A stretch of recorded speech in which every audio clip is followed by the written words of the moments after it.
ನೀವು ಪ್ರತಿದಿನ ಅಫರ್ಮೇಷನ್ಸ್ ಹೇಳ್ತಿದ್ದೀರಾ. ನಾನು ರಿಚ್ ಆಗ್ತಿದ್ದೀನಿ, ನನ್ನ ರಿಲೇಶನ್ಶಿಪ್ ಚೆನ್ನಾಗಿದೆ, ಪರ್ಫೆಕ್ಟ್ ಪಾರ್ಟ್ನರ್ ಸಿಕ್ಕಿದ್ದಾರೆ, ನನ್ನ ಹೆಲ್ತ್ ಚೆನ್ನಾಗಿದೆ. ಬಟ್ ತಿಂಗಳಾದ್ರೂ ಕೂಡ ನಿಮಗೆ ರಿಸಲ್ಟ್ಸೇ ಬರ್ತಾ ಇಲ್ವಾ? ಸೊ ನೀವು ಮಾಡ್ತಿರೋ ತಪ್ಪೇನು ಅಂತ ನಾನು ಈ ವಿಡಿಯೋದಲ್ಲಿ ನಿಮಗೆ ಹೇಳ್ಕೊಡ್ತೀನಿ. ಹೇಗೆ ನಿಮ್ಮ ಅಫರ್ಮೇಷನ್ಸ್ ವರ್ಕ್ ಆಗೋ ರೀತಿ ಮಾಡೋದು ಅನ್ನೋದನ್ನ ನಾನು ಡೀಟೇಲ್ ಆಗಿ ಇವತ್ತು ಹೇಳ್ತೀನಿ. ಸೊ ಈ ವಿಡಿಯೋನ ಕಂಪ್ಲೀಟ್ ಆಗಿ ನೋಡಿ ಅಂಡ್ ಸಬ್ಸ್ಕ್ರೈಬ್ ಮಾಡ್ಕೊಳ್ಳಿ. ನಾನು ನಿಮ್ಮ ಶ್ರೇಯ, ನೀವು ನೋಡ್ತಾ ಇದ್ದೀರಾ mind set Kannada YouTube channel. ಬನ್ನಿ ಈ ವಿಡಿಯೋನ ಸ್ಟಾರ್ಟ್ ಮಾಡೋಣ. ತುಂಬಾ ಜನಕ್ಕೆ 6 ಮಂತ್ಸ್ 7 ಮಂತ್ಸ್ ಆದ್ರೂ ಕೂಡ ಅಫರ್ಮೇಷನ್ಸ್ ರಿಸಲ್ಟ್ಸೇ ಬರ್ತಿರೋದಿಲ್ಲ.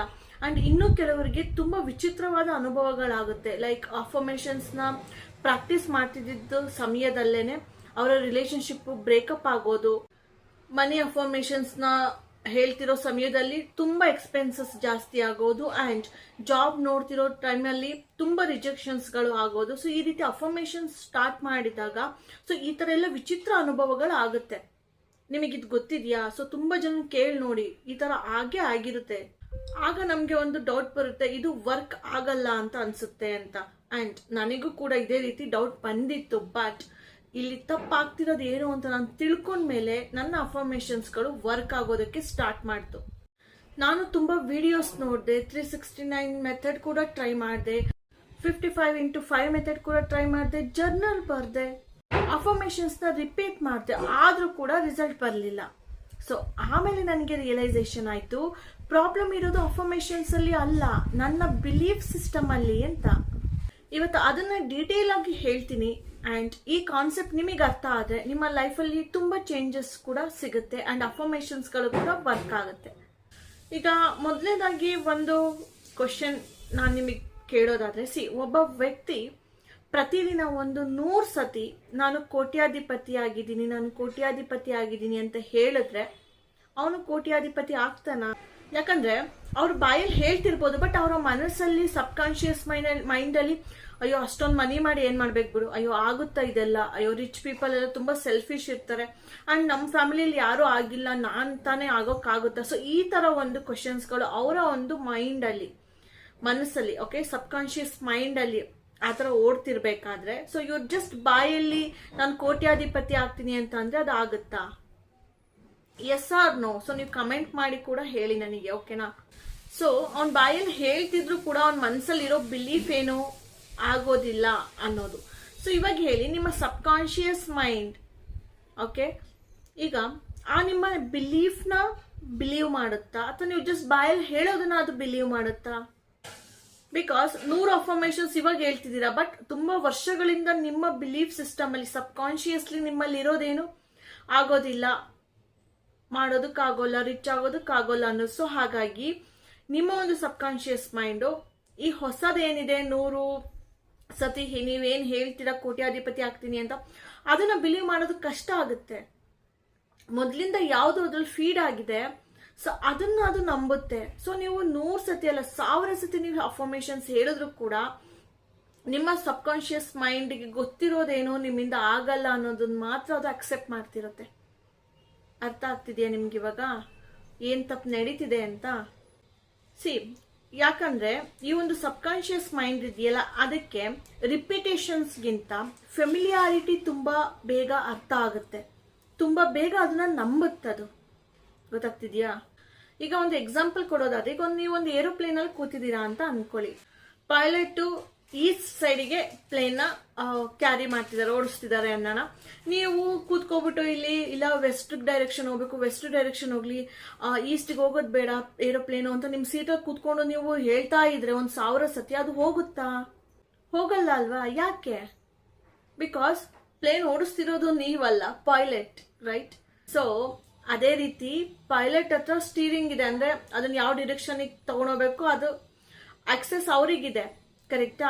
ಸೊ ಅದೇ ತರ ಆ ಒಂದು ಆಕ್ಸೆಸ್ ಏನಿದೆ, ಯಾವ ಡೈರೆಕ್ಷನ್ ಗೆ ಪ್ಲೇನ್ ತಗೊಂಡೋಗ್ಬೇಕು ಅಂತ, ಆ ತರ ನಮ್ಮ ಲೈಫ್ ಅಲ್ಲಿ ಆ ಒಂದು ಆಕ್ಸೆಸ್ ಇರೋದು ಅಫರ್ಮೇಷನ್ ಹತ್ರ ಇಲ್ಲ. ಗೊತ್ತಾಗ್ತಿದ್ಯಾ? ಯಾವ ಡೈರೆಕ್ಷನ್ ತಗೊಂಡೋಗ್ಬೇಕು ಅನ್ನೋ ಆಕ್ಸೆಸ್ ಇರೋದು ಸಬ್ ಕಾನ್ಶಿಯಸ್ ಮೈಂಡಿಗೆ ಮಾತ್ರನೇ. ಸೊ ಅದಕ್ಕಾಗಿ ನೀವು ಫಸ್ಟ್ ಇವತ್ತು ಏನ್ ಮಾಡ್ಬೇಕಾಗಿರೋದು, ಒಂದು ಪೇಪರು ಪೆನ್ನು ತಗೊಂಡು ಸೊ ಅದರಲ್ಲಿ ನೀವು ಬರಿಬೇಕು ನಿಮ್ಮ ಬಿಗ್ಗೆಸ್ಟ್ ಸ್ಟ್ರಗಲ್ ಏನು, ಮನಿನ, ಹೆಲ್ತಾ, ಲವ್, ರಿಲೇಶನ್ಶಿಪ್, ಜಾಬಾ? ಸೊ ಯಾವುದು ನಿಮ್ಮ ಬಿಗ್ಗೆಸ್ಟ್ ಸ್ಟ್ರಗಲ್ ನಿಮ್ಮ ಲೈಫಲ್ಲಿ ಇವಾಗ? ಸೊ ಅದನ್ನ ನೀವು ಬರೀರಿ ಪೇಪರಲ್ಲಿ. ಅದಾದ್ಮೇಲೆ ಅದ್ರ ಕೆಳಗಡೆ ನೀವು ಇನ್ನೊಂದು ವಿಷಯ ಬರೀಬೇಕು. ಸೊ ಈ ವಿಷಯಗಳ ಬಗ್ಗೆ ನನ್ನಲ್ಲಿ ಏನು ಬಿಲೀಫ್ ಸಿಸ್ಟಮ್ ಇದೆ, ಏನು ಇದೆ ಬಿಲೀಫ್ ನನ್ನಲ್ಲಿ ಇದ್ರ ಬಗ್ಗೆ. ಈಗ ಫಾರ್ ಎಕ್ಸಾಂಪಲ್ ಯಾವುದೋ ಒಂದು ನೀವು ಇಟ್ಕೊಳ್ಳಿ, ಲವ್ ಇರ್ಬೋದು ಅಥವಾ ಒಂದು ಜಾಬ್ ರಿಲೇಟೆಡ್, ನೀವು ಏನು ನಂಬಿದ್ದೀರಾ, ನೆಗೆಟಿವ್ ಆಗಿರ್ಲಿ ಅದನ್ನ ಬರೀರಿ ನೀವು ಪೇಪರಲ್ಲಿ. ಎಕ್ಸಾಂಪಲ್ ಹೇಳೋದಾದ್ರೆ ಈಗ ಮನಿ ಅಂದ್ರೆ ನಿಮ್ ಬಿಲೀಫ್ ಏನಿರುತ್ತೆ, ಯೂಶುವಲಿ ಎಲ್ರಿಗೂ ನೆಗೆಟಿವೇ ಇರುತ್ತೆ ಅಲ್ವಾ. ನನ್ನಿಂದ ಇದನ್ನ ಅರ್ನ್ ಮಾಡೋದಕ್ಕಾಗೋದಿಲ್ಲ, ನಾನು ಅಷ್ಟೊಂದು ಲಕ್ಕಿ ಅಲ್ಲ, ಅಂಡ್ ನಾನೊಂದು ಬಿಸ್ನೆಸ್ ಮಾಡುವಷ್ಟು ಕೆಪಬಿಲಿಟಿ ಹೊಂದಿಲ್ಲ. ಸೊ ಈ ತರ ಇರುತ್ತೆ. ಸೊ ಅದ್ರ ಕೆಳಗಡೆ ಅದನ್ನ ಬರೀರಿ, ನಿಮ್ಮ ಏನು ನಂಬಿಕೆ ಇದೆ ಅದನ್ನ. ಓಕೆ. ಅಂಡ್ ರಿಲೇಶನ್ಶಿಪ್ ಆಗಿದ್ರೆ ಅದ್ರ ಕೆಳಗೆ ಬರೀರಿ, ನನ್ನನ್ನು ಯಾರು ಸಿನ್ಸಿಯರ್ ಆಗಿ ಲವ್ ಮಾಡಲ್ಲ, ಮೇ ಬಿ ನಾನೇ ಕರೆಕ್ಟ್ ಇಲ್ಲ, ನನ್ನನ್ನು ಎಲ್ಲರೂ ಬಿಟ್ಟು ಹೋಗ್ತಾರೆ. ಸೊ ಈ ಎಲ್ಲ ಥಾಟ್ಸ್ ಬಿಲೀಫ್ ನಿಮ್ಮ ಮೈಂಡಲ್ಲಿ ಸೇರ್ಕೊಂಡಿದೆ ಅಲ್ವಾ. ಸೊ ಅದನ್ನ ರಿಲೇಶನ್ಶಿಪ್ ಕೆಳಗಡೆ ಬರೀರಿ. ಅಂಡ್ ನೀವು ಶಾಕ್ ಆಗುವಂಥದ್ದು ಏನಿಲ್ಲ. ಸೊ ಇದೇ ರೀತಿ ನಿಮ್ಮ ಮೈಂಡ್ ನೀವು ಪ್ರೋಗ್ರಾಮ್ ಮಾಡಿರೋದು, ನಿಮ್ಮ ಸಬ್ ಕಾನ್ಶಿಯಸ್ ಮೈಂಡಲ್ಲಿ ಇದೇ ಇರೋದು ಕೂಡ ಗೊತ್ತಾಗ್ತಿದೆ. ಇದ್ರಲ್ಲಿ ಗಾಬರಿ ಆಗುವಂಥದ್ದು ಏನಿಲ್ಲ. ಸೊ ಆರಾಮಾಗಿ ಧೈರ್ಯವಾಗಿ ಬರೀರಿ, ನೀವು ಬರೆಯೋದಕ್ಕಾದ್ರೂ ಧೈರ್ಯ ತೋರಿಸಿ. ಓಕೆ. ಅಂಡ್ ಇವಾಗ ನಾನೊಂದು ಸೀಕ್ರೆಟ್ ಹೇಳ್ತೀನಿ, ಮೇ ಬಿ ನಿಮಗೆ ಯಾರು ಅಷ್ಟಾಗಿ ಇದ್ರ ಬಗ್ಗೆ ಹೇಳಿರೋದಿಲ್ಲ. ತುಂಬಾ ಜನ ಅಫರ್ಮೇಶನ್ಸ್ ಮಾಡ್ತಾರೆ, ಅದೇ ಅವರು ಡಿಸೈರ್ ನ ಮ್ಯಾನಿಫೆಸ್ಟ್ ಮಾಡೋದಕ್ ಮಾಡ್ತಿರೋದಿಲ್ಲ, ಇಂಥದ್ದಾಗ್ಲಿ ಅಂತ. ಏನಕ್ಕೆ ಮಾಡ್ತಾರೆ ಗೊತ್ತಾ? ಫಿಯರ್ ನ ಎಸ್ಕೇಪ್ ಆಗೋದಕ್ ಮಾಡ್ತಿರ್ತಾರೆ.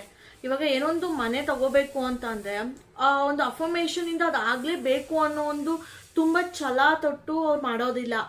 ನಾನೇನೋ ಒಂದು ಆ ಭಯ ಇರುತ್ತೆ, ನನ್ನಿಂದ ಮನೆ ತಗೊಳಕ್ ಆಗ್ತಿಲ್ಲ ಅಂತ. ಜಸ್ಟ್ ಅಫರ್ಮೇಶನ್ ಇಂದ ಅವ್ರ ಮನಸ್ಸಿಗೆ ಓಕೆ ನಾನು ಮನೆ ತಗೋತೀನಿ ಅನ್ನೋದೊಂದು ಸುಮ್ಮನೆ ಏನೋ ಒಂದು ಧೈರ್ಯ ಕೊಡೋ ರೀತಿ. ಓಕೆ. ಸೊ ಆ ರೀತಿ ಆಗೋದಕ್ಕೋಸ್ಕರ ಅಫರ್ಮೇಶನ್ಸ್ ಮಾಡ್ತಿರ್ತಾರೆ ತುಂಬಾ ಜನ. ಡಿಫ್ರೆನ್ಸ್ ಗೊತ್ತಾಗ್ತಿದ್ಯಾ? ಉದಾಹರಣೆಗೆ ಈಗ ಯಾರಿಗೋ ಮನಿ ಪ್ರಾಬ್ಲಮ್ ಇದೆ ಅಂತ ಅನ್ಕೊಳ್ಳೋಣ. ಅವ್ನ ಅಫರ್ಮೇಶನ್ ಹೇಳ್ತಾನೆ, ನಾನು ರಿಚ್ ಆಗ್ತಾ ಇದ್ದೀನಿ, ನಾನು ದಿನ ದಿನ ರಿಚ್ ಆಗ್ತಿದ್ದೀನಿ, ತುಂಬಾ ಹಣ ಬರ್ತಿದೆ ಅಂತ. ಅದೇ ಮನ್ಸಲ್ಲಿ ಏನ್ ನೋಡ್ತಿರುತ್ತೆ ಅವ್ನಿಗೆ, ನಾಳೆ ಹೇಗೆ ಬಿಲ್ ಪೇ ಮಾಡ್ಲಿ, EMI ಹೇಗ್ ಕಟ್ಲಿ, ಸ್ಕೂಲ್ ಫೀಸ್ ಹೇಗ್ ಕಟ್ಲಿ, ನನ್ನ ಹತ್ರ ಎಲ್ಲಿದೆ ದುಡ್ಡು, ಸಾಲ್ತಿಲ್ವಲ್ಲ. ಸೊ ಇದೇ ಥಾಟ್ಸ್ ಓಡ್ತಿರುತ್ತೆ. ಕರೆಕ್ಟ್. ಸೊ ಇದಕ್ಕೆ ಹೇಳೋದು, ಅವನೊಂದು ಡಿಸೈನ್ ಫುಲ್ಫಿಲ್ ಮಾಡೋದಕ್ಕೋಸ್ಕರ ಅಫರ್ಮೇಶನ್ ಮಾಡ್ತಿಲ್ಲ, ಒಂದು ಭಯದಲ್ಲಿ ಅಫರ್ಮೇಶನ್ಸ್ ನ ಮಾಡ್ತಿದ್ದಾರೆ. ಅರ್ಥ ಆಗ್ತಿದೆಯಾ? ಇವಾಗ ಎಕ್ಸಾಂಪಲ್ ಕೊಟ್ನಲ್ಲ, ಗೊತ್ತಾಗಿದೆ ಅಂತ ಅನ್ಕೊಳ್ತೀನಿ. ಸೊ ಅವಾಗ ಏನಾಗುತ್ತೆ, ನಿಮ್ಮ ಸಬ್ ಕಾನ್ಶಿಯಸ್ ಮೈಂಡ್ ಆ ಫಿಯರ್ ನ ಇಟ್ಕೊಳ್ಳುತ್ತೆ. ನೀವೇನ್ ಹೇಳ್ತಿದ್ದೀರ ಅಫರ್ಮೇಶನ್ ಅದು ಕೇರೆ ಮಾಡೋದಿಲ್ಲ. ಇನ್ನೊಂದು ಪವರ್ಫುಲ್ ಪಾಯಿಂಟ್ ಅಂದ್ರೆ ನೀವು ಏನನ್ನ ರಿಪೀಟ್ ಮಾಡ್ತಿರಲ್ಲ ಅದಕ್ಕಿಂತ ಹೆಚ್ಚಿಗೆ ಯಾವುದು ಪವರ್ಫುಲ್ ಗೊತ್ತಾ? ಸೊ ನೀವೇನು ಫೀಲ್ ಮಾಡ್ತಿದ್ದೀರಾ ಅನ್ನೋದು ತುಂಬಾ ಪವರ್ಫುಲ್. ಈ ರೀತಿ ಅಫರ್ಮೇಶನ್ಸ್ ಮ್ಯಾನಿಫೆಸ್ಟೇಷನ್ಸ್ ಮಾಡ್ಬೇಕಾದ್ರೆ. ಅರ್ಥ ಆಗ್ತಿದ್ಯಾ? ಸೊ ನೀವು 1000 ಸತಿ ಹೇಳೋದನ್ನ ಒಂದೇ ಒಂದ್ಸತಿ ನೀವು ಅದನ್ನ ಫೀಲ್ ಮಾಡ್ಕೊಂಡು ಹೇಳ್ಕೊಬಿಟ್ರೆ ಖಂಡಿತವಾಗ್ಲೂ ಅದು ಈಡೇರ್ತಾ ಬರ್ತಾ ಹೋಗುತ್ತೆ ಒಂದೊಂದೇ ಸ್ಟೆಪ್. ಈಗ ಒಂದ್ ಸೈಡಲ್ಲಿ ನೀವು ಹೇಳ್ತೀರಾ ಕಾನ್ಫಿಡೆಂಟ್ ಅಂತ, ಬಟ್ ಇನ್ನೊಂದ್ ಸೈಡ್ ತುಂಬಾ ಭಯ, ಆಂಗ್ಸೈಟಿ. ಸೊ ಈ ತರ ಒಂದು ಫೀಲಿಂಗ್ಸ್ ನ ಇಟ್ಕೊಂಡಿರ್ತೀರ. ಸೊ ಅವಾಗ ಯಾವ್ದನ್ನ ಅಕ್ಸೆಪ್ಟ್ ಮಾಡುತ್ತೆ ಹೇಳಿ? ನಿಮ್ಮ ಮೈಂಡ್ ಯಾವ್ದನ್ನ ಅಕ್ಸೆಪ್ಟ್ ಮಾಡುತ್ತೆ? ಆ ಒಂದು ಎಮೋಷನ್ನ, ಫಿಯರ್, ಆಂಗ್ಸೈಟಿ ಅನ್ನೋ ಎಮೋಷನ್ನ. ಬಿಕಾಸ್ ನಮ್ಗೆ ಹೇಗೆ ಮಾತಾಡೋದಕ್ಕೆ ಲ್ಯಾಂಗ್ವೇಜಸ್ ಇದೆಯಲ್ಲ, ಸೊ ಹಾಗೆ ಸಬ್ ಕಾನ್ಶಿಯಸ್ ಮೈಂಡಿನ ಲ್ಯಾಂಗ್ವೇಜ್ ಯಾವುದು ಗೊತ್ತಾ? Emotion, feeling. ಗೊತ್ತಾಗ್ತಿದೆಯಾ? ವರ್ಡ್ಸ್ ಅಲ್ಲ, ಅದು ಅರ್ಥ ಮಾಡ್ಕೊಳ್ಳೋದಿಲ್ಲ ವರ್ಡ್ಸ್ನ. ಗೊತ್ತಾಗ್ತಿದ್ಯಾ? ಸೊ ಹೇಗೆ ಎಮೋಷನ್ ಅಂತ ಒಂದು ಸ್ಮಾಲ್ ಎಕ್ಸಾಂಪಲ್ ಕೊಡೋದ್ರೆ, ಯಾರೋ ಒಬ್ರು ನಿಮ್ಗೆ ಏನೋ ಅಂದ್ರು ಅಂದಾಗ ನೀವೇನು ತಲೆನೇ ಕೆಡ್ಸ್ಕೊಳ್ಳೋದಿಲ್ಲ ಅಲ್ವಾ. ಸಿಟ್ಟಲ್ಲಾಯ್ತು ಅಥವಾ ಅಳ್ತಾನೆ ಏನೋ ಅಂದ್ರು, ನೀನ್ ಈ ತರ ಮಾಡ್ಬಿಟ್ಟಲ್ಲ ಅಂತ ಅಂದ್ಬಿಟ್ಟು ನೀವು ಅಷ್ಟೊಂದು ತಲೆ ಕೆಡ್ಸ್ಕೊಳ್ಳೋದಿಲ್ಲ, ಅದಕ್ಕೆ ಗಮನನೂ ಕೊಡೋದಿಲ್ಲ. ಎಬ್ರು ಹೇಳ್ಕೊಳ್ಳಿ ಅಂತ ಅಂತೀರ ಅಲ್ವಾ. ಅದೇ ನೀವು ಇಷ್ಟಪಡುವಂತಹ ಅಥವಾ ನಿಮ್ಮ ಫೇವ್ರೆಟ್ ಪರ್ಸನ್ ಅದೇ ಮಾತನ್ನ ಅಳ್ತಾನೋ ಅಥವಾ ಸಿಟ್ ಮಾಡ್ಕೊಂಡು ಅಥವಾ ಇನ್ನೇನೋ ಒಂದು ಎಮೋಷನಲ್ಲಿ ನಿಮ್ಗೇನೋ ಹೇಳಿದ್ರು, ನೀನ್ ಹಿಂಗ್ ಮಾಡ್ದಲ್ಲ ಅದು ಇದು ಅಂತ. ಸೊ ನೀವು ಅದನ್ನ ವರ್ಷಗಳಾದ್ರೂ ಮರೆಯೋದಿಲ್ಲ ತಾನೇ. ಅದೇ ಸೆಂಟೆನ್ಸು. ಓಕೆ. ಎಮೋಷನ್ ಬೇರೆ ಬಟ್ ಪರ್ಸನ್ ಬೇರೆ. ರೈಟ್? ಅರ್ಥ ಆಗ್ತಿದ್ಯಾ? This is how emotion and sub conscious mind works. Next ಇನ್ನೊಂದು ಇಂಪಾರ್ಟೆಂಟ್ ಥಿಂಗ್ ಅಂದ್ರೆ ಐಡೆಂಟಿಟಿ. ಇದನ್ನ ತುಂಬಾ ಗಮನ ಇಟ್ಟು ಕೇಳಿ, ಓಕೆನಾ? ಯಾಕಂದ್ರೆ ನನ್ನ ಲೈಫ್ ಕೂಡ ಸ್ವಲ್ಪ ಚೇಂಜ್ ಆಯ್ತು ಅಂದ್ರೆ ಇದೇ ಒಂದು ಐಡೆಂಟಿಟಿ ಕಾನ್ಸೆಪ್ಟ್ ಇಂದ. ನೀವ್ ಹೇಳ್ಬೋದು ನಾನು ರಿಚ್ ಆಗ್ತೀನಿ ಅಂತ, ಆದ್ರೆ ನಿಮ್ ಐಡೆಂಟಿಟಿ ಏನು? ನಿಮ್ ಬಗ್ಗೆ ನಿಮ್ಗೆ ಏನ್ ಐಡೆಂಟಿಟಿ ಇದೆ? ಮೇ ಬಿ ನನ್ನೆಲ್ಲ ರಿಜೆಕ್ಟ್ ಮಾಡ್ತಾರೆ, ನಾನು ಯಾರು ಇಷ್ಟಪಡಲ್ಲ, ಐ ಎಮ್ ಎ ಲೂಸರ್, ಅಥವಾ ನನ್ನ ಲೈಫಲ್ಲಿ ಬರೀ ಸ್ಟ್ರಗಲ್ ಆಯ್ತು, ಬರೀ ಇದನ್ನೇ ಹೇಳ್ಕೊತಿರ್ತೀರಾ ಅಲ್ವಾ. ಸೊ ನೀವು ಈ ತರ ಐಡೆಂಟಿಟಿ ಇದ್ದಾಗ ಸಬ್ಕಾನ್ಷಿಯಸ್ ಮೈಂಡ್ ಅದನ್ನೇ ಅಕ್ಸೆಪ್ಟ್ ಮಾಡುತ್ತೆ, ಅದನ್ನೇ ಪ್ರೊಟೆಕ್ಟ್ ಮಾಡುತ್ತೆ ಆ್ಯಕ್ಚುಲಿ ಅಕ್ಸೆಪ್ಟ್ಗಿಂತ. ಓಕೆ ನೀನಿದೆ, ನೀನೆಲ್ಲ ರಿಜೆಕ್ಟ್ ಮಾಡ್ತಾರೆ, ನೀನು you are not enough, so ಬೇರೆಯವರೆಲ್ಲ ಇಂಟೆಲಿಜೆಂಟ್, ನೀನು ಇಂಟೆಲಿಜೆಂಟ್ ಅಲ್ಲ. ಸೊ ಈ ರೀತಿ ಅದು ಪ್ರೊಟೆಕ್ಟ್ ಮಾಡ್ತಾ ಹೋಗುತ್ತೆ, ಅದೇ ನೆಗೆಟಿವ್ನ. ಯಾಕೆ ಹೇಳಿ, ನಾನು ಅವಾಗಲೇ ಹೇಳಿದ್ನ ಫೆಮಿಲಿಯಾರಿಟಿನೇ ಇಷ್ಟ ಸಬ್ಕಾನ್ಷಿಯಸ್ ಮೈಂಡಿಗೆ, ಗೊತ್ತಾಗ್ತಿದ್ಯಾ? ಯಾಕೆ ಹೇಳಿ, known pain is safer than unknown success ಅಂತಾರಲ್ಲ, ಸೊ ಆ ರೀತಿ ಕರೆಕ್ಟ್. ಕೆಲವ್ರಿಗೆ ಏನಾಗೋದು ಗೊತ್ತಾ, ಸಕ್ಸಸ್ ಇನ್ನೇನು ಹತ್ರ ಬಂತು ಅನ್ನೋ ಟೈಮಲ್ಲಿ ಅದನ್ನ ಬಿಡೋದಕ್ಕೆ ಹೋಗ್ತಾರೆ, ಅಥವಾ ಅವ್ರಿಗೆ ಇಂಟ್ರೆಸ್ಟ್ ಹೋಗ್ಬಿಡುತ್ತೆ. ಈಗ ಮಕ್ಕಳು ನೋಡಿದ್ರೆ ಎಕ್ಸಾಮ್ಗೆ ಅಷ್ಟೊಂದು ಓದಿರ್ತಾರೆ, ಇನ್ನೊಂದು 2 ದಿನ ಇದೆ ನನಗೆ ಇಂಟ್ರೆಸ್ಟೇ ಹೋಗ್ಬಿಡುತ್ತೆ, ರೈಟ್? ಚೆನ್ನಾಗಿ ಬರೀತೀನಿ, ಔಟ್ ಆಫ್ ಔಟ್ ತೆಗಿತೀನಿ ಅಂತಿರ್ತಾರೆ, ಬಟ್ ಅವ್ರಿಗೆ ಇಂಟ್ರೆಸ್ಟ್ ಹೋಗುತ್ತೆ. ಆ್ಯಂಡ್ ಕೆಲವರು ಒಳ್ಳೆ ರಿಲೇಶನ್ಶಿಪ್ಗೋಸ್ಕರ ಕಾಯ್ತಾ ಇರ್ತಾರೆ, ಅದು ಸಿಕ್ತಾಗ ಸುಮ್ಮನೆ ಓವರ್ ಥಿಂಕಿಂಗಿಂದ ಆ ರಿಲೇಶನ್ಶಿಪ್ನು ಡೆಸ್ಟ್ರಾಯ್ ಮಾಡ್ಕೋತಾರೆ. ಆಪರ್ಚುನಿಟೀಸ್ ಬಂದಾಗ ಅದನ್ನು ಕೂಡ ಕೈ ಬಿಡ್ತಾರೆ. ಇದು ಲೇಸಿನೆಸ್ ಅಲ್ಲ, ನಿಮ್ಮ ಒಳಗಿನ ಐಡೆಂಟಿಟಿ ನಿಮ್ಮನ್ನ ಆ ರೀತಿ ಮಾಡಿಸ್ತಿರೋದು. ಅರ್ಥ ಆಗಿದೆಯಾ? ನನ್ನಿಂದ ಆಗಲ್ಲ, ಇದು ಸರಿ ಹೋಗಲ್ಲ ಅಂತ ಅನ್ಕೊಂಡು ನೀವು ಎಷ್ಟೇ ಚೆನ್ನಾಗಿ ರೆಡಿ ಆಗಿದ್ರು ಇನ್ನೇನು ಅದು ನಿಮಗೆ ಸಕ್ಸಸ್ ಆಗಬೇಕು ಅನ್ನೋ ಟೈಮಲ್ಲಿ ನೀವು ಅದನ್ನ ಕಳ್ಕೊತೀರಾ. ಯಾಕಂದ್ರೆ ನೀವಲ್ಲಿ ತುಂಬಾ ಜನ ಸ್ಟ್ರಗಲ್ಗೆ ಅಡಿಕ್ಟ್ ಆಗ್ಬಿಟ್ಟಿದ್ದೀರಾ. ಹೇಗೆ ಗೊತ್ತಾ? ಥಿಂಕ್ ಮಾಡಿ, ಒಬ್ಬ ವ್ಯಕ್ತಿ ಒಂದು 10 ವರ್ಷದಿಂದ ಪ್ರಾಬ್ಲಮ್ಸ್ಗಳಲ್ಲೇ ಬದುಕ್ತಾ ಬರ್ತಿದ್ದಾನೆ ಅಂತ ಅನ್ಕೊಳ್ಳಿ. ಏನಾಗ್ಬಿಡುತ್ತೆ ಅವಾಗ? ಸ್ಟ್ರೆಸ್ ನಾರ್ಮಲ್ ಆಗ್ಬಿಡುತ್ತೆ, ಆಂಗ್ಸೈಟಿ ನಾರ್ಮಲ್ ಆಗ್ಬಿಡುತ್ತೆ, ಸರಿಯಾಗಿ ನಿದ್ದೆ ಬರ್ತಿಲ್ಲ ಅದು ನಾರ್ಮಲ್ ಆಗ್ಬಿಡುತ್ತೆ. ಅಂದ್ರೆ day to day life routine ತರ ಆಗ್ಬಿಡುತ್ತೆ. ಅದು ಸ್ಟ್ರಗಲ್ ಅನ್ನೋದೇ ಮರ್ತೋಗ್ಬಿಡುತ್ತೆ ಅವ್ರಿಗೆ. ಅದ್ರ ಜೊತೆ ಜೀವಿಸಕ್ಕೆ ಸ್ಟಾರ್ಟ್ ಮಾಡ್ಬಿಡ್ತಾರೆ, ರೈಟ್? ಸೊ ಅವಾಗ ಏನಾಗುತ್ತೆ, ಲೈಫ್ ಇನ್ನೇನು ಬೆಟರ್ ಆಗ್ತಿದೆ ಅನ್ಬೇಕಾದ್ರೆ ಗೊತ್ತೋ ಗೊತ್ತಿಲ್ದೇನೋ ಸೊ ಇವರೇ ಪ್ರಾಬ್ಲಮ್ನ ಕ್ರಿಯೇಟ್ ಮಾಡ್ಕೋತಾರೆ. ಬಿಕಾಸ್ ಅವರು ಬಂದಿರೋದೇ ಆ ರೀತಿನಲ್ಲಿ. ಸೊ ಇವಾಗ ಏನೋ ಚೇಂಜ್ ಆಗ್ತಿದೆ ಚೆನ್ನಾಗಿ ಅಂದಾಗ ಅವ್ರಿಗೆ ಏನಿದೆ ಹಿಂಗಾಗ್ತಿದೆ, ಇದು ಸಾಧ್ಯನಾ ಅನ್ಸ್ಬಿಟ್ಟು ತುಂಬ ಓವರ್ ಥಿಂಕಿಂಗ್ ಮಾಡು ಇನ್ನೇನೋ ಒಂದ್ರಿಂದ ಅವ್ರು ಅದನ್ನ ಮತ್ತೆ ಹಾಳು ಮಾಡ್ಕೋತಾರೆ, ರೈಟ್? ಯಾಕಂದ್ರೆ ಸಬ್ಕಾನ್ಷಿಯಸ್ ಮೈಂಡ್ಗೆ ಫೆಮಿಲಿಯರ್ ಎನ್ವಿರಾನ್ಮೆಂಟ್ ಬೇಕು. ಇಲ್ಲೇನೋ ಹೊಸದಾಗಿ ಚೆನ್ನಾಗಿ ಆಗ್ತಿದೆ ಅಂದಾಗ ಅಯ್ಯೋ ಬಿಡು ಅಂತ ಬಿಟ್ಕೊಡೋದು, ಯಾರು ಇದನ್ನೆಲ್ಲ ಮಾಡ್ತಾರೆ ನನ್ನಿಂದ ಆಗುತ್ತಾ ಅಂತ ಅನ್ನೋದು. ಸೊ ಇವೆಲ್ಲ ಮಾಡ್ಬಿಟ್ಟು ಸಬ್ಕಾನ್ಷಿಯಸ್ ಮೈಂಡ್ ಕೂಡ ನಿಮ್ಗೆ ಹೆಂಗ್ ಬೇಕು ಹಂಗೇನೆ ನಡ್ಕೊಳ್ಳುತ್ತದು, ರೈಟ್? ಸೊ ಇದರಿಂದ ಸಕ್ಸಸ್ ಸಿಗುತ್ತಾ? ನಿಮ್ಮ ಅಫರ್ಮೇಷನ್ಸ್ ವರ್ಕ್ ಆಗುತ್ತಾ ಹೇಳಿ? ಸೊ ಹಾಗಾಗಿ ನೀವೊಂದು ಕ್ವಶನ್ ಕೇಳ್ಕೊಳ್ಳಿ. ನೀವು ಈಗ ಹೆಲ್ತ್ ಬಗ್ಗೆ ಅಫರ್ಮೇಷನ್ ಅಥವಾ ಲವ್ ಬಗ್ಗೆ ಅಫರ್ಮೇಷನ್, ಮನಿ ಬಗ್ಗೆ ಅಫರ್ಮೇಷನ್ ಅಂದ್ರೆ ಕ್ವಶನ್ ಮಾಡ್ಕೊಳ್ಳಿ, ನನಗೆ ನಿಜವಾಗ್ಲೂ ಹಣ ಬೇಕಾ, ಅಥವಾ ಈ ಒಂದು ಸ್ಟ್ರಗಲ್ಗೆ ನಾನು ಹೊಂದ್ಕೊಬಿಟ್ಟಿದ್ದೀನ, EMI ಲೋನ್ಗಳು ಆ್ಯಂಡ್ ಕರೆಕ್ಟಾಗಿ ಲೈಫ್ ಸ್ಟೈಲ್ನ ನಿಭಾಯಿಸೋಕ್ಕಾಗ್ತಿರೋದಿಲ್ಲ. ಸೊ ಇದೇ ಒಂದು ಕಷ್ಟಕ್ಕೆ ಹೊಂದ್ಕೊಂಡು ಭಯದಿಂದ ನಾನು ಹೇಳ್ಕೊತಿದ್ದೀನ ಅಫರ್ಮೇಷನ್, ಅಥವಾ ನಂಗೆ ನಿಜವಾಗ್ಲೂ ಅದು ಬೇಕಾ ಅನ್ನೋದನ್ನ ಕ್ಲಾರಿಟಿ ತಗೊಳ್ಳಿ ಫಸ್ಟು ನೀವು, ಓಕೆನಾ? ಸೊ ಅಲ್ಲೇ ನಿಮ್ಮ ಲೈಫ್ಗೆ ಎಷ್ಟೊಂದು ದೊಡ್ಡ ಸೊಲ್ಯೂಷನ್ ಸಿಕ್ಬಿಡುತ್ತೆ. ಓಕೆ, ನಾವು ಅಫರ್ಮೇಷನ್ ವರ್ಕ್ ಆಗ್ಬೇಕಂದ್ರೆ ಏನೇನೆಲ್ಲ ಮಾಡ್ಬೇಕಾಗಿದ್ರೆ ಅಂತ ನೋಡೋದಾದ್ರೆ, ನಿಮ್ಮ ಡಿಸೈರ್ಸ್ನ ಬರೀರಿ. ಎಕ್ಸಾಂಪಲ್ ಹೇಳೋದಾದ್ರೆ, ನನಗೆ 1 ಲಕ್ಷ ಬೇಕು, ಅಥವಾ ನನಗೆ ಹೆಲ್ದಿ ರಿಲೇಶನ್ಶಿಪ್ ಬೇಕು. ಸ್ಪೆಸಿಫಿಕ್ ಆಗಿ ಬರಿಬೇಕು ನೀವು. ನನಗೆ ಹಣ ಬೇಕು ಅಲ್ಲ, ರೈಟ್ ಇಟ್ ಡೌನ್. 1 ಲಕ್ಷ ಬೇಕು, 1 ಕೋಟಿ ಬೇಕು, ಬರೀರಿ ಅದನ್ನ. That is step 1. Okay, step 2, ಅದ್ರ ಬಗ್ಗೆ ನಿಮ್ಗಿರುವಂತಹ ಬಿಲೀಫ್ನ ಚೆಕ್ ಮಾಡಿ. ಲೈಕ್ ಇದು ಯಾಕೆ ನನಗೆ ಇಂಪಾಸಿಬಲ್ ಅನ್ಸುತ್ತೆ? ಈಗ 1 ಕೋಟಿ ಬೇಕು ಅಂತೀರಾ, ಬಟ್ ಯಾಕೆ ಇಂಪಾಸಿಬಲ್ ಅನ್ಸುತ್ತೆ? ಅದು ನೆಗೆಟಿವ್ ಆನ್ಸರೇ ಆಗಿರ್ಲಿ, ಬರೀರಿ. ಮೇ ಬಿ ನಾನು ಯಾವುದೋ 20,000 ಕೆಲಸ ಮಾಡ್ತಾ ಇದ್ದೀನಿ, ಸೊ ನನಗೆಲ್ಲ 1 ಕೋಟಿನ ದುಡಿಯೋಕ್ಕಾಗುತ್ತೆ. ಸೊ ಇದು ನಿಮ್ಗೆ ಡೌಟ್ ಆಗಿರ್ಬೋದು, ಸ್ಟಿಲ್ ಬರೀರಿ ನೀವು ಅದನ್ನ, ಓಕೆನಾ? ಸ್ಟೆಪ್ 3, ನೆಗೆಟಿವ್ ಹೇಳ್ತು ಆಗಲ್ಲ ಅಂತ. ಓಕೆ, ಅದಕ್ಕೇನಾದ್ರು ಪ್ರೂಫ್ ಇದೆಯಾ? ಏನಕ್ಕಾಗೋದಿಲ್ಲ, ಏನು ತಪ್ಪು ನಡೀತಿದೆ, ನಾನು ಏನು ಚೇಂಜ್ ಮಾಡ್ಕೋಬೇಕು, ಯಾಕಾಗಲ್ಲ ನನಗೆ ಅನ್ನೋದಕ್ಕೆ ಪ್ರೂಫ್ ಬರೀರಿ. ಪ್ರೂಫ್ ಇದೆಯಾ ನಿಮ್ಮ ಹತ್ರ? ಕಡಿಮೆ ಸ್ಯಾಲ್ರಿ ತಗೋತಿರೋರು ಯಾರು ಕೋಟ್ಯಾಧಿಪತಿಗಳಾಗಿಲ್ವಾ, ರೈಟ್? ನಿಮ್ಮ ಹತ್ರ ಸ್ಕಿಲ್ಸ್ ಇರ್ಬೋದು, ನಾಲೆಡ್ಜ್ ಇರ್ಬೋದು, ಅದನ್ನೇ ಯೂಸ್ ಮಾಡಿಕೊಂಡು ನೀವು ಹಣ ಮಾಡ್ಬೋದಲ್ವಾ, ರೈಟ್? ಸೊ ಇದೆಲ್ಲ ಇರಬೇಕಾದ್ರೆ ಸೊ ಎಲ್ಲಿದೆ ಪ್ರೂಫ್ ನಿಮ್ಮಿಂದ 1 crore ಅರ್ನ್ ಮಾಡೋದಕ್ಕೆ ಆಗೋದಿಲ್ಲ ಅನ್ನೋದಕ್ಕೆ, ಅಲ್ವಾ? ಸೊ ನೀವು ಇದನ್ನ ಅನಲೈಸ್ ಮಾಡಿ ಬರೀರಿ. ಈಗ ಯಾಕಾಗಲ್ಲ ಪ್ರೂಫ್ ಇದೆಯಾ? ಇದ್ರೆ ಓಕೆ, ಏನಕ್ಕೆ ಆಗೋದಿಲ್ಲ ಬರೀರಿ.